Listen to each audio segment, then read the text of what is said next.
The Hilton sale is on. Now through September 29th, you can save up to 20% on stays this fall and beyond. Long weekends, last-minute getaways, holiday gatherings. There's a Hilton stay for all of them. More moments, more experiences, more destinations. Now 20% off for a limited time because it matters where you stay. Don't wait. Book by September 29th and save up to 20% at Hilton.com. Terms apply. Hilton for the stay. This episode is brought to you by Nespresso and Samra Origins by the Weekend Coffee Collection. Introducing Samra Origins. My collaboration with Nespresso is a connection to my roots, to my mother, Samra. Coffee that hits the right notes. It transports you.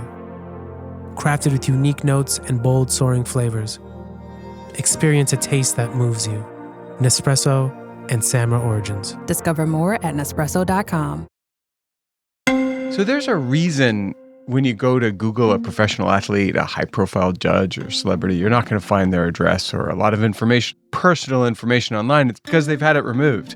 The fact is, if they didn't, anyone could find them, and that would be dangerous. People have lost their lives because their data is available to their abuser. But here's the part nobody talks about. The same thing that makes them vulnerable makes all of us vulnerable.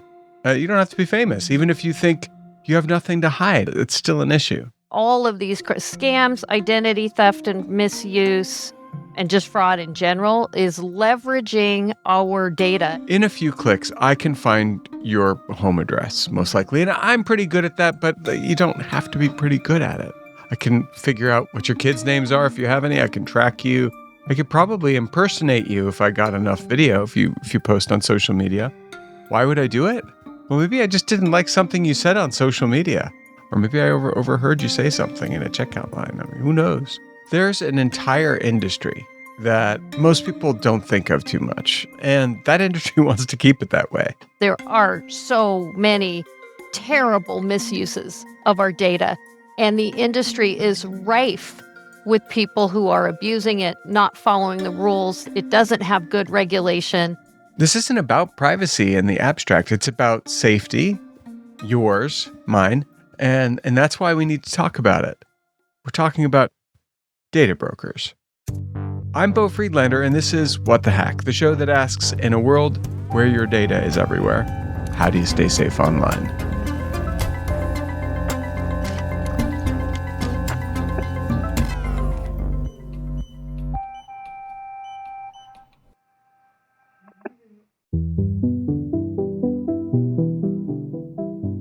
Casey-Velasquez, CEO of the Identity Theft Resource Center. Welcome to the show. Happy to be here, Beau.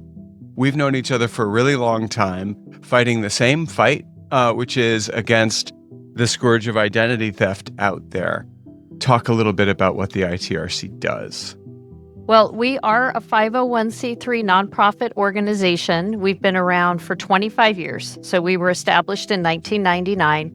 And we provide absolutely free services to victims of identity crimes. So identity theft, identity misuse, scams, fraud. And people can contact us through our toll-free number on our website. They can email us, live chat with us, speak to a real human being, and get direct one-on-one support.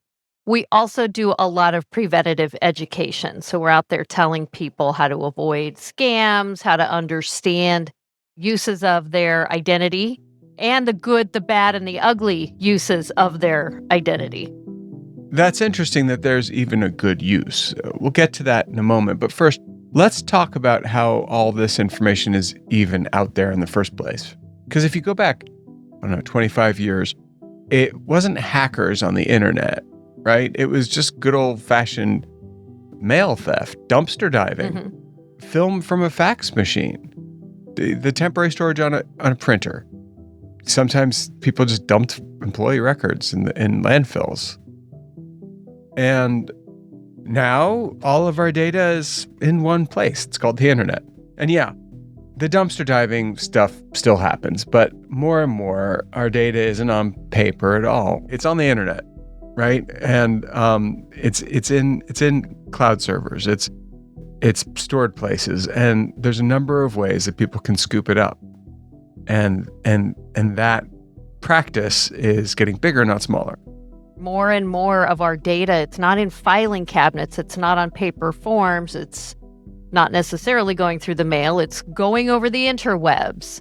Yeah. And identity credentials keep expanding. 25, 30 years ago, you could still open your mailbox and find a letter from a Nigerian prince explaining to you that you had inherited money and you needed to do a few things in order to get it. That particular scam is alive and well. It's changed, it's morphed, it's grown. Black Axe, which is a Nigerian scam group, has mostly relocated to South Africa, but they're still doing stuff. It's just different. They've grown. What we're talking about, though, is that letter that I got in my mailbox, which takes a stamp, takes a moment. You got to go and get the paper. The cost of the physical document. There's a cost of doing business. So now it's no longer, the scale has just grown. And the scale has grown because people are using software as a service that facilitates crime. And so software as a service is a software created by a criminal for criminals. Those crimes are still being done today because they're just online. And it's the same crime. As things became digital, it became a lot easier, right? The analog stuff is still happening, but the digital activities have really eclipsed that in scope and scale because it's just much easier to perpetrate on a massive level. Think about it this way. For me to communicate my scam or my fraud to somebody through snail mail, I have to hit each house. I have to send the letter. There's postage. I can send an email to millions of people as long as I have their email address. It just takes less time. The scope and the scale of this stuff is much faster and easier. What crimes now, are you seeing the most? What's like the big thing these days? The big thing that we're seeing right now, there are a lot of job scams, a lot of misuse. It's still financial. For identity misuse, it's in the financial sector, either existing account takeover, so taking over credit cards, bank accounts, or opening new accounts. Government benefits are a second, so applying for government benefits in someone else's name. Those two broad categories usually flip-flop. They're 1 and 2.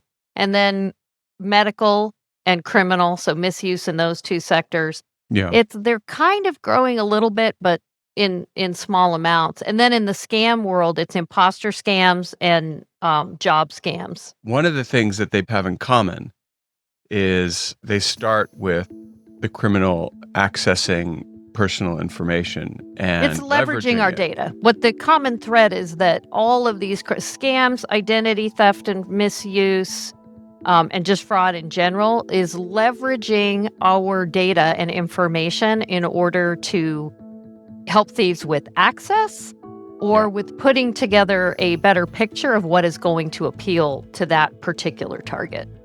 So that information doesn't just appear, right? It just doesn't happen. It exists because there's a whole industry or many industries built around gathering and reselling details about us. Some are just kind of criminal on the dark web, but a lot are legit companies, and they spend their days collecting little fragments of our lives, piece by piece, day by day, hour by hour, address from one place, shopping habits from another, our search history, where we are on a daily basis, loyalty card swipes.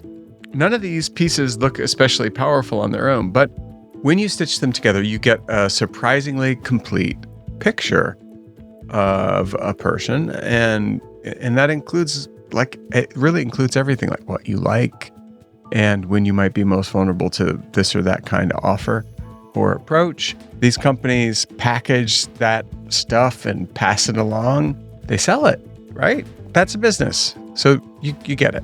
The end result is that a version of you exists out there, not built by you, but built about you, and it travels a lot. In your mind, is Meta a data broker? Are social media platforms data brokers? Because they certainly are selling our data. Yes. It is such a broad category. Okay, so on one end of this spectrum, you've got the big social media companies, Meta, Google selling incredibly granular slices of who we are every day to advertisers. On the other end, there are the shadowy sites scraping whatever they can find, building dossiers you can buy for a few bucks or a few cents.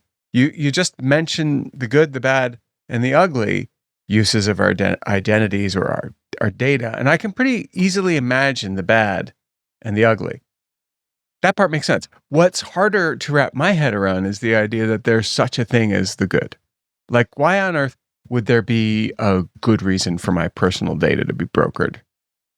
I actually think it's so hard to wrap your head around that there are legitimate use cases. Okay. And that there are actors and entities, organizations out there that are leveraging data for good. I am, as an advocate, it's hard for me to come out on that side and say, hey, let's talk about some of the quote unquote good, because there are so many terrible misuses of our data. And the industry is rife with people who are abusing it, not following the rules. Give me, I just want one. I can't think of one case scenario where the use of my personal information is okay and beneficial to me. Now, I could see how it might benefit society or something like that. Let's just say that you legitimately want to open a new credit card account. Okay. Yep.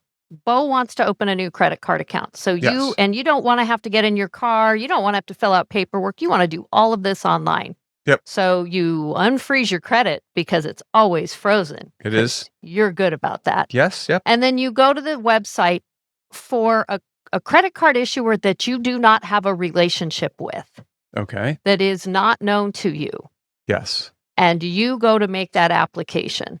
You put in all of your personal data, which is not a secret. We just talked about this ecosystem. So things like your date of birth, your name, your social security number, your address, your phone number, your email address. Oh, yeah. Not a secret. I mean, even if I put my email address in there, they probably can autofill the rest. Right?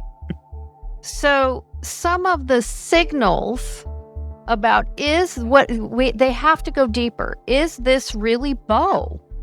The only way that they can know that, because they don't have a past relationship with you, is through the purchase of data. Data being used for fraud detection and sending signals to flag legitimate transactions from fraudulent transactions has a direct benefit to you, because it can potentially stop a thief who has all of your data from trying to pretend to be you. So there are some legitimate use cases. Yes. We've all had that experience where we're on the road, we're doing something we don't ordinarily do. Maybe it's just buying gasoline in a state we don't live in. Mm-hmm. And the credit card company says, nope. And you're like, and you say, what do you mean, no? I'm buying gas. I'm in the middle of nowhere. And the answer is no. If you've ever had that happen to you in a place with bad service, it's pretty frustrating because you might not be able to get gas right away. But that is a predictive measure that identity-related, my personal information is being used to decide whether or not a fraud is being committed against me. Your behavior, your behavioral analytics, another big treasure trove of data, Yep. is being used to determine, is this normal behavior or is this anomalous behavior? And the only way they can say, oh, this is anomalous, is by having a pretty robust stack of your regular behavior.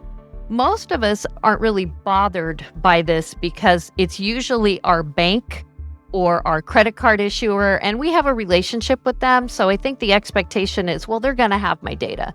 They're going to know my purchasing behavior. So, and that's why I use the example not of someone that you have an existing relationship with, but someone a business you're trying to establish a relationship with.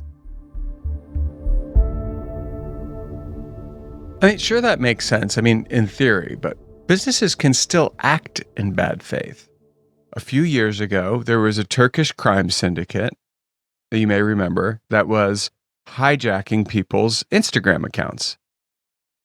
High count, influencer accounts. And they did this with messaging and saying, hey, is this you? I'm having a hard time getting in. Can you just verify your account or whatever they did? We dealt with a lot of them on the show. Now, one of the things that had to happen was the scammer had to log into that Instagram account. And when they did that, they were doing it from a location that was not where I live, right? And Meta knew it.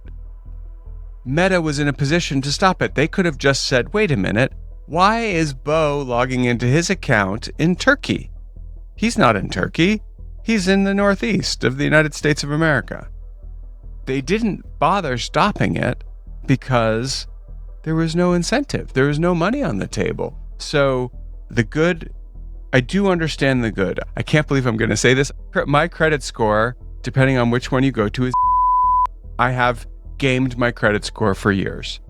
It's frozen, so screw off. But while credit bureaus provide a service, and if you use your credit wisely, you can benefit it financially, they do have a reputation for being exploitative. I mean, they just do. The information they gather is not just for our benefit, right? They benefit from it too.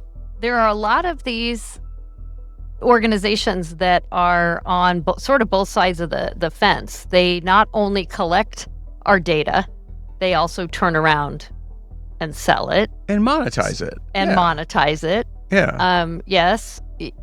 I think, okay, so starting with the good. So is that good? I'm guessing, is that good, or is that like the I see, I always go to use cases. I don't like to throw the baby out with the bathwater. I also do not want to become like the data broker apologist, okay? I want to see more regulation, very strong regulation. And I want to see more of the use cases being called out and us looking at, this is a terrible use case. This benefits no one but some sleazy data broker. We need to disallow that versus, okay, this is a neutral use case. Maybe it benefits the company and doesn't benefit me, but it doesn't harm me either. Right. And then there's the use case of, oh, actually, that use of my data directly benefits me. Yeah.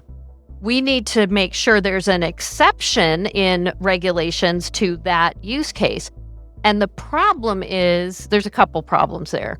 The first one being that whenever the fraud detection industry and advocates such as myself bring up, hey, keep this in mind, we need some of these exceptions.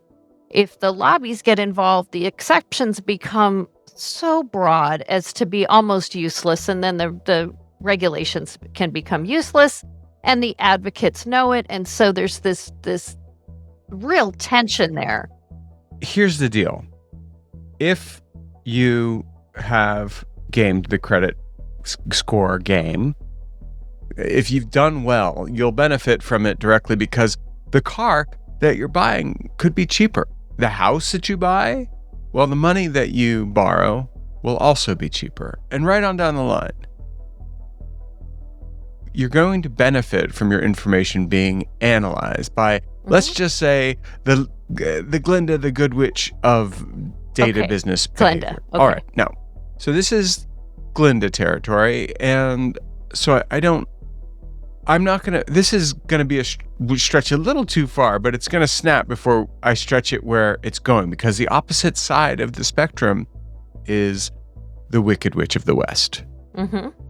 Like you were saying, like there's no good reason for your address, your home address, to be public facing on a website that anyone can look at.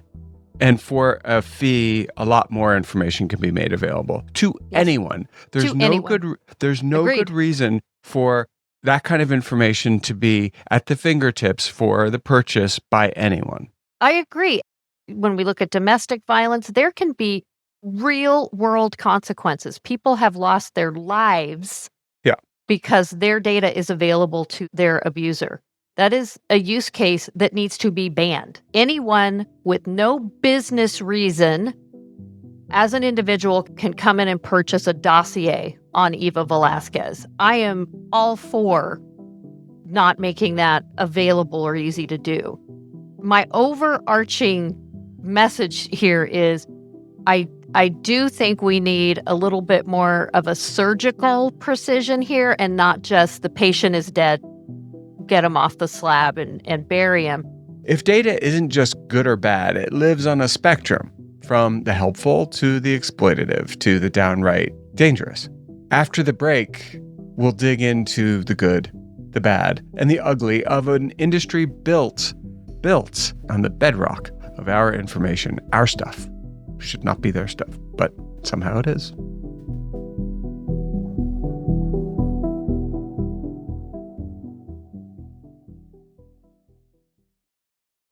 In 1988, a small New Jersey town is shaken by horror. A devoted mother murdered, satanic symbols scattered throughout her home, and her teenage son vanished without a trace. Was this a demonic ritual or a calculated act of evil? Horror master Eli Roth unravels the terrifying truth in Let the Devil In. Now streaming new episodes Sundays exclusively on MGM+. This episode is sponsored by Friskies, who would like to tell your cats hi. Now, if that didn't get your cat's attention, there is one thing that always does the trick. Just pour some Friskies crunchy food in the bowl and you'll hear those paws come running. Works every time. With so many Friskies choices, you can always bring your cats running from their secret napping spots. There's always more to explore. See for yourself at friskies.com or visit your local store.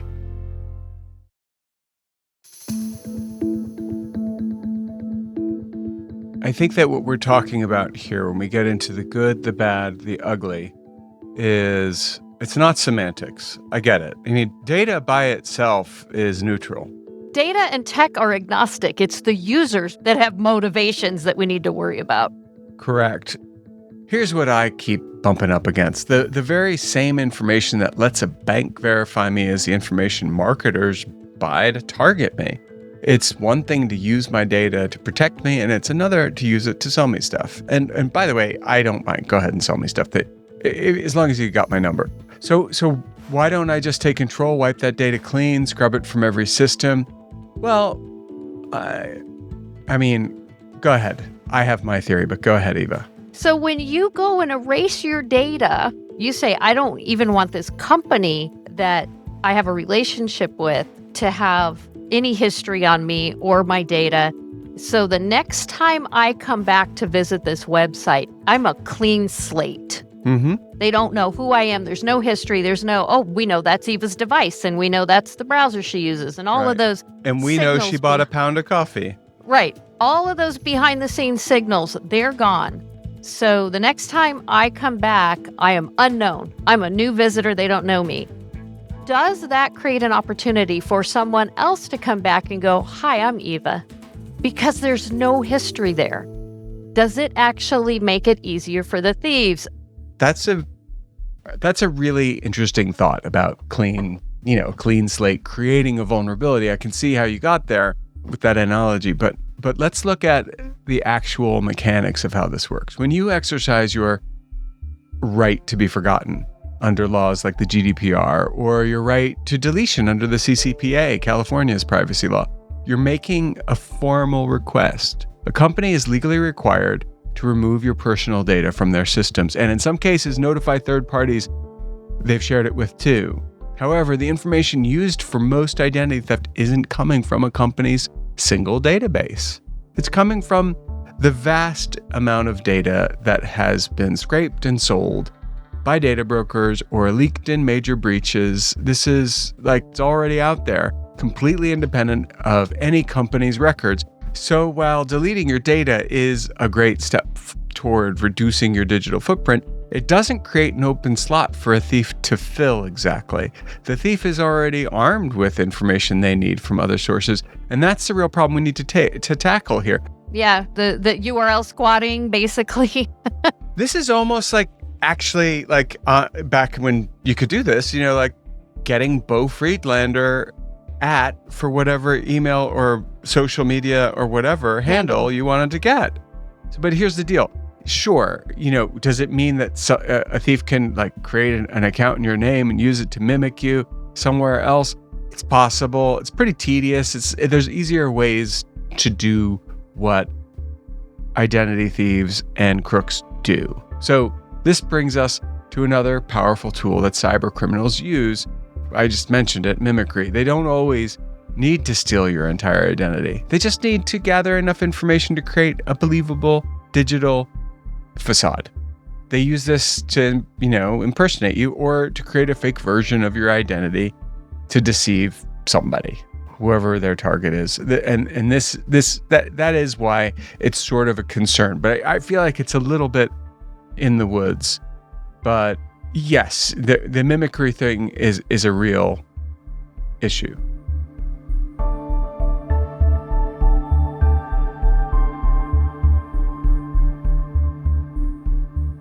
I want to talk about our data, which has wound up on the side of the road. Again, the digital trash, being collected by bottom-feeding data brokers. Exactly like the dumpster divers who were looking for bank statements back in the day. They post anything they can find, and so that's a problem. Are identity thieves using that information though to commit crimes? Potentially, yes. Okay. Anything, and it could be in a variety of ways, because it isn't just about your core identity credentials and your foundational identity documents. So it's not just your SSN, date of birth, passport, driver's license number. Your behavior can be an entree into, particularly for scams, not necessarily identity misuse, but an entree for scams or to get you to give more of your data. So here's an example. Maybe it's your name, it's your cell phone number, it's your address, and it's the last 4 digits of your cable provider account. Sounds like trash on the side of the road. Does. Scammer buys it, calls you, and says, "Hi, Beau, it's your XYZ cable company calling, and we're calling because there's a problem with your bill." And you go, "Oh, what are you talking about?" "Well, we don't have the payment." "Oh, but I paid my bill." "Well, do you have the account ending in blah, blah, in 1234? Yes, I do. Yeah, that's my account." "Okay, well, I need to get into the system. Can you verify that I'm really talking to Beau? So, Beau, what is the full account number? Yeah. What was the card you paid with?" And on and on and on. And they're going to keep you going. And that's the thing. Keep asking Until you for stop. information until you stop, and they already have it. So yes, that trash on the side of the road can create a vulnerability for you, and it can be used. And that, by the way, that example I just gave you is a recent call we got into the contact center. That is not a theoretical example. I hear That's you. a real one. You mentioned your team actually hears about this stuff firsthand. What kind of calls are you getting into the contact center right now? So we have a national call center staffed by real people who we take the incoming calls from people who either have questions about a transaction that's currently happening. They got a weird email. They got a weird text message. They got a phone call that they're not sure what to do with it. And if it's a known scam, we'll tell people that's a known scam. You don't need to engage. Right. And if it's really esoteric, which a lot of them, they're getting so different. There's just the standards keep changing. So we hear about new scams and new hooks every day. Yeah. We will then walk the person through the process of how do I verify that was legitimate communication? Or people can call us and say, "Hey man, I've been a victim. I'm a victim of an identity crime and I need a recovery plan." And they'll get a case manager who will listen to all the details, give them a recovery plan that puts in order the order that they need to take the steps, what's the highest priority, and then on down, and walk them through the process, and they can stay involved, talk to their case manager as many times as they need for as long as they need, and it's all free. It's all free. And so It's all free. And all they need to do is go to the Identity Theft Resource Center website, which is idtheftcenter.org, or they can call us at 888-400-5530. Yeah. All of our services are free, so we rely on things like donations. So if people want to support our mission and make sure that we can keep providing these free services, I would encourage them to reach out, go to the website, make a donation if you can find that in your heart. It is a good time to make a donation to the Identity Theft Resource Center. It's a very good gift to give because you're giving them the gift of doing the right thing without them having to even think about what that might be. And so let's go back. Like, I am sure you get these other kinds of phone calls. I am spending the day weeding my garden, having a beautiful day, because I like that. I like weeding my garden. I get a phone call, and it is somebody who has found another piece of information on the side of the road, the digital side of the road, and it's another creative exploit. Maybe they know that I have a subscription to Time magazine. Whatever it is, they're going to ask me questions. And those questions, none of those questions are idle questions. They are trying to create a dossier about me. And one of the things that we learned when we spoke to our friend from the Secret Service is some of these identity thieves belong to crime rings, and they might not be able to use the information that they've harvested from you, so they sell it to another ring that can. Oh, absolutely. It's an ecosystem. And you know what it's just like? The bottom feeder data brokers. Now let's talk about that business. In California, your state, where you happen to live. Sorry, I know that's personal information, but I'm sure someone could figure it out. Everybody knows I'm a native San Diegan. Yes. So big city, big state. It's so okay. in your state, it was just revealed that several of these, what I would call low-life data broker sites, have refused to take content down even when asked to do it, that they're just not doing it. The other part that I think we just revealed at DeleteMe is that there are a whole nother category of data brokers who use something called dark patterns in web design. That means that you're hiding a link. In other words, you want to unsubscribe? Well, good luck finding the unsubscribe button. Subscribe button. It's a dark pattern. So we know that these companies are doing that. Now, who does that? Who hides the unsubscribe button?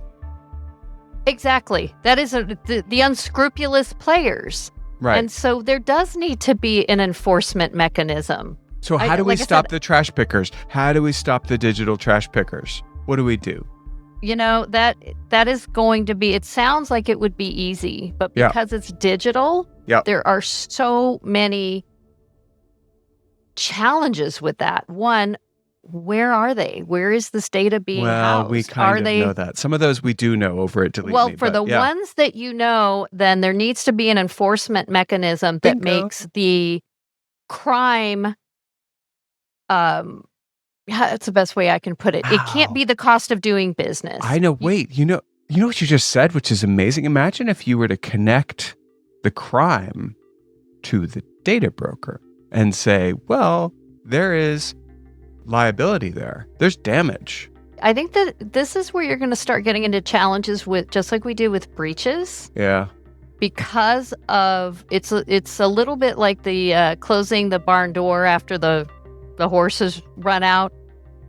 Because of the state of data and how ubiquitous it is, tracing back a particular piece of data to its point of origin is very, very challenging. So if you don't have a unique identifier on that data, it's not going to happen. But that's never going to work. None of that's going to work. There's no identifiers that actually will make this possible. Well, we haven't found the solution yet. Yeah. So that wouldn't work. But if we talk about the concept of having, enforceable regulations that make that aren't just a fine that makes it built into the cost of doing business. Because as someone who worked in consumer protection, there were a lot of violators that were just like, well, you're just going to fine me 5% of what I made by engaging in this questionable behavior. So my net profit is 95% of it. I don't care. They put it, that's a line item in their budget, is paying fines. Yep. So we have to establish some enforcement mechanism and something that makes it really hurt so that they won't violate that again. But that's really just for the legitimate businesses. The scam businesses, the scam entities, we're fighting a war on two fronts. Now, for your job, going after the criminal software as a service, malware, as a service is very important, because they are going to be taking that raw data from the data brokers that we've been saying mean things about, and turn it into actionable data. And there is a process there. They have to do work. They have to make phone calls. They have to develop, rapport. So when these malware as a service companies, operations are selling leads, those leads are developed, and they can say, like, this one's good for romance scam. This one has crypto already. This one has, 5 credit cards, and these are the numbers. So all of that is interesting and is for the Secret Service, the FBI, and local law enforcement to figure out. For people, they can play a role. Individuals can do something. Yeah, let's talk about that. So what? Go ahead. If you didn't initiate the contact, don't engage. Bingo. Go to the source. It is simple but not easy. As our dear friend who's on the advisory board for the ITRC, Adam Levin, would say, if you don't want remorse, go to the source. Oh, I love that rhyme. The other side of this, though, is, you were just saying that consumers can play a part in their own protection. Absolutely, they can. And you said it about my credit when we were talking about that. My credit's frozen. Sure it is. And I get a PIN code from the IRS too, so that people can't do that. What are some other preventative measures that folks can do to protect themselves from this wild west from the misuse of of their data? Look, I'm not trying to place the burden of data regulation and misuse on just your end consumer. There's a lot of responsibility on these organizations, on the government, on industry to solve this problem. No, but in the meantime, in the meantime, there are some things that you can do to reduce your risk surface. We talked about a couple of them. I also encourage people to use multi-factor authentication on all of their accounts, not just where it's mandatory, like at your bank or your health portal, but any account where it's an option, use it. And can I just add right there on that one that SMS is, of the different kinds of multi-factor authentication you can use. If you're thinking you're going to just use your cell phone number, remember that for $150 or less, a criminal can walk into whatever your phone company is and buy a SIM card and steal your account. Yes. And that is true. So what you can do and what they can't do is they can also probably figure this out, but use an authenticator.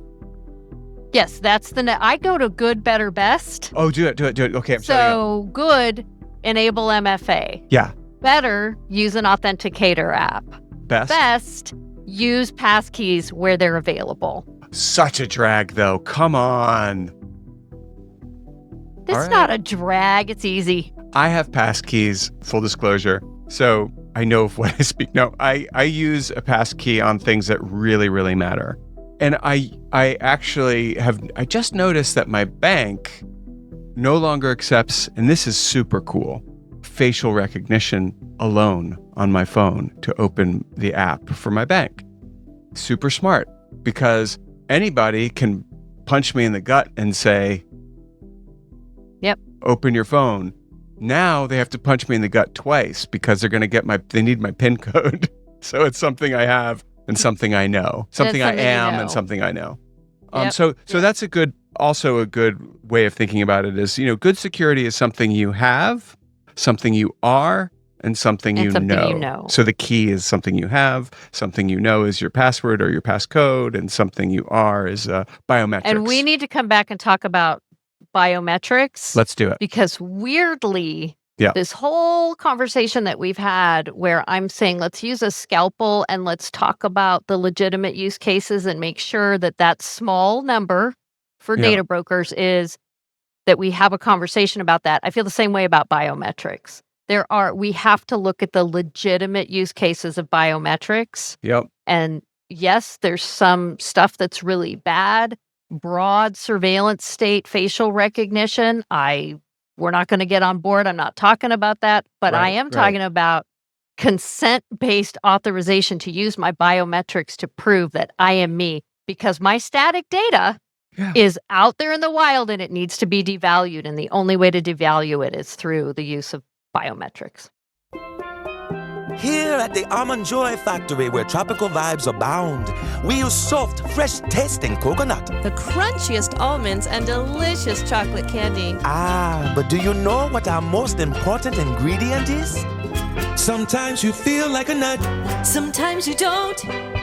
Almond Joy's got nuts and something even way better than that. Yes, Almond Joy is made with almonds and joy.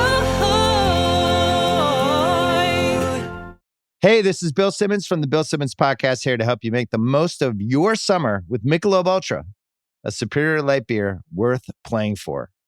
Play for it with the guys when you're competing to see who can sink more birdies on the golf course, because winning tastes even better with Ultra on the line. Play for Ultra. Fill your fridge with Michelob Ultra this summer. Enjoy responsibly. Copyright 2025 Anheuser-Busch Michelob Ultra Light Beer, St. Louis, Missouri. So these are great, but I want to add one more thing. Yes, I know I work for DeleteMe, but I think data removal is a really important thing people can do. But here's the thing. That costs the consumer money. So it's costing money to protect myself from losing money. Now, is that a good thing? Well, I happen to subscribe to Experian service too. So Experian tells me where my social security number is, because I know it's on the dark web. It tells me what passwords are out there. It's all very good and okay or whatever, but at the end of the day, the only person keeping me from getting hacked and scammed is me. Mm-hmm. So what's your read on all this stuff? Do you do everything, or do you just freeze everything down? I cannot endorse or approve any particular company, product, or service. When you talk about the consumers having to pay money, I personally get very offended when we see industry create a problem. Industry creates a problem, then develops a product to solve a problem they created and charges me for it. But we're talking about credit bureaus here, just to be clear. I find that deeply offensive. It is, however, the American way. It's all over our ecosystem. I personally don't like it. I believe that an unencumbered identity is a right.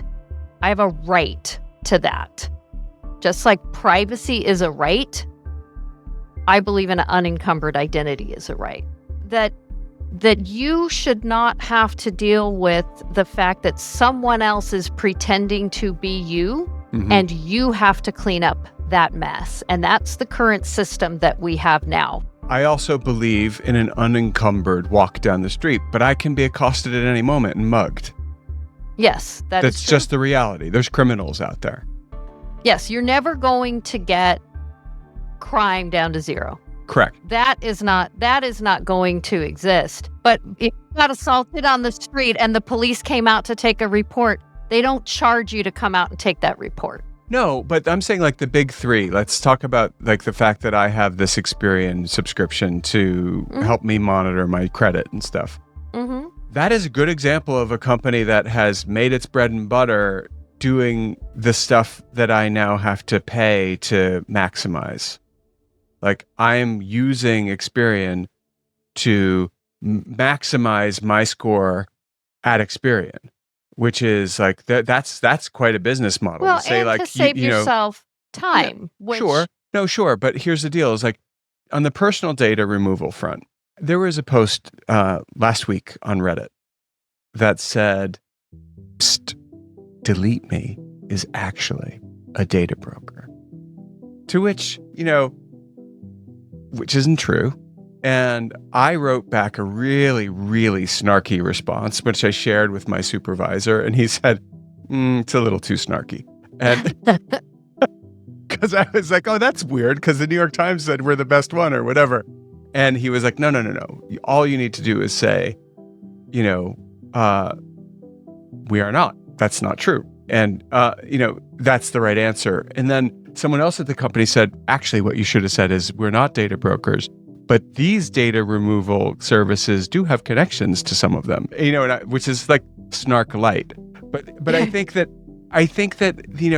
to say that a business that has set itself up like the ITRC in a way, but not a business, An entity that sets itself up to be a part of a solution of a problem they didn't cause is a different color, horse of a different color. Yeah. 1,000%. I do not, when I look at the different services, paid services that are available to help with this problem, my message is always, if you have the disposable income to pay for that service, just do your homework and make sure it's going to, that you understand what you are getting in exchange for your money. I think they have value.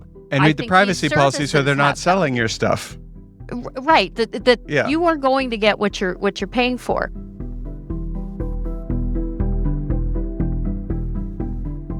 Eva Velasquez, CEO of ITRC, the Identity Theft Resource Center.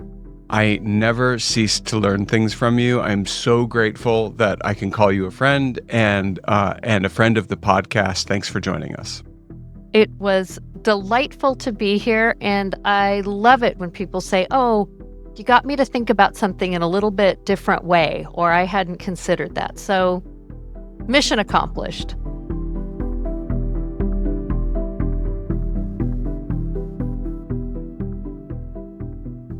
And now it's time for a tinfoil swan, our paranoid takeaway to keep you safe on and offline. Think about how you prove you're you online. You've probably heard of MFA or multi-factor authentication. That's a fancy way of saying we're going to use more than one thing to prove it's you trying to log in. The classic security mantra is something you know, something you have, and something you are. The old way was just a password, right? Something you know. But what if someone steals that password or just figures it out? What if your password is 1, 2, 3, 4, 5, 6? That's where the other factors come in. Something you have, a text message, a dedicated authenticator app on a separate device or even on the same device you're using, or best of all, a physical key. Something you are, a fingerprint, a face scan, a retina scan, or if you're in a funny movie, you can sit on a scale and get a butt print too. Most people use a text or an authenticator app for that something you have part, right? But they can be vulnerable. A text can be intercepted and an app can be a target for phishing. You know, just like, hey, can you send me this code? I'm about to send it to you. Not everybody understands what's going on in that scenario. A physical security key is the ultimate something you have. And it is actually somewhat foolproof. There's no such thing as a silver bullet, but it really does get you a little closer. It's like a little USB or, NFC device that you have to physically plug in or tap near a device to confirm it's you. No one can steal or trick this. Well, they can steal the actual device, but then they still need the other stuff. They literally have to have the key, right? And that makes it one of the strongest protections against hackers, because hackers are almost never just standing right there with you. And if you want to, you're like, okay, that sounds absurd. I can't do that. It's too hard. It's not. You get a key. You look for YubiKey or the Google Titan key. They're the most common ones, and make sure it fits your computer's ports, whether you have a USB-A or a USB-C. Go to your account security settings, log into your Google account, Facebook, or whatever service you're trying to secure. Find the security or login menu. Find two-factor verification, right? I'm sorry, I'm going fast, but I'm just trying to give you an idea. It's not hard. You can find this. There's a ladder of things to do, and you'll do them. You'll see a list of ways to verify your identity. Look for the option, which is a new device or security key. Follow the on-screen steps. The website will tell you when to plug in the key. So you do that. You'll have to tap or whatever, hit a gold button, or there's like a sensor. Get a backup. This is super important. Grab a second key and set it up the same way and keep it in a safe place. Like a lock. If you have a safe, I recommend that. But if you don't, put it somewhere weird that you don't forget. And that's it. Stay safe out there, and we'll see you next week.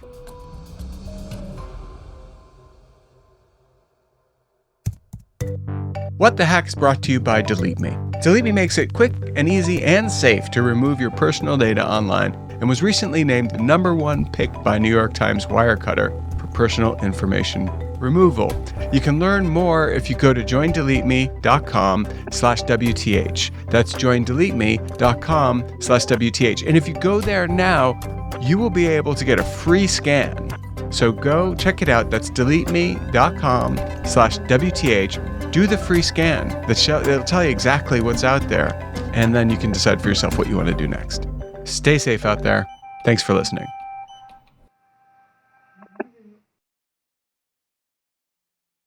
It's hard to remember now, but the internet used to be fun. I can't believe how easy it is to surf the net. Surf's up. On Long Shadow, Breaking the Internet, we'll trace how a tool that once fueled democracy, opposition activists organized the march on Facebook, became a weapon aimed at the very heart of it. You're watching the unraveling of our democracy right now. From Longlead and PRX, this is Long Shadow, Breaking the Internet. Subscribe now wherever you get your podcasts.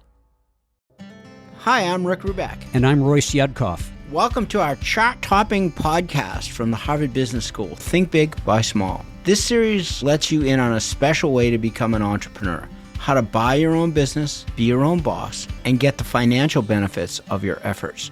Entrepreneurship through acquisition involves searching for an existing, enduringly profitable, smaller business and buying it, usually from a retiring founder. Back for a brand new season, our conversations are with guests from all backgrounds and different stages of the entrepreneurship through acquisition journey, from those considering whether this path is right for them, all the way through to those who have sold the businesses they bought as searchers and then ran as CEOs. Thousands of smaller firms are sold every year, and many people have successfully acquired an existing business that is enduringly profitable. So why not you too? We've been helping students understand this less traveled path to personal and professional independence in our courses at the Harvard Business School for nearly 15 years. But you don't have to attend the Harvard Business School to take advantage of these opportunities. The goal of the Think Big, Buy Small podcast is to help you, our listeners, decide if entrepreneurship through acquisition is for you, and if it is, to help you take your first steps on the journey to buying your own business. Follow Think Big, Buy Small wherever you get your podcasts.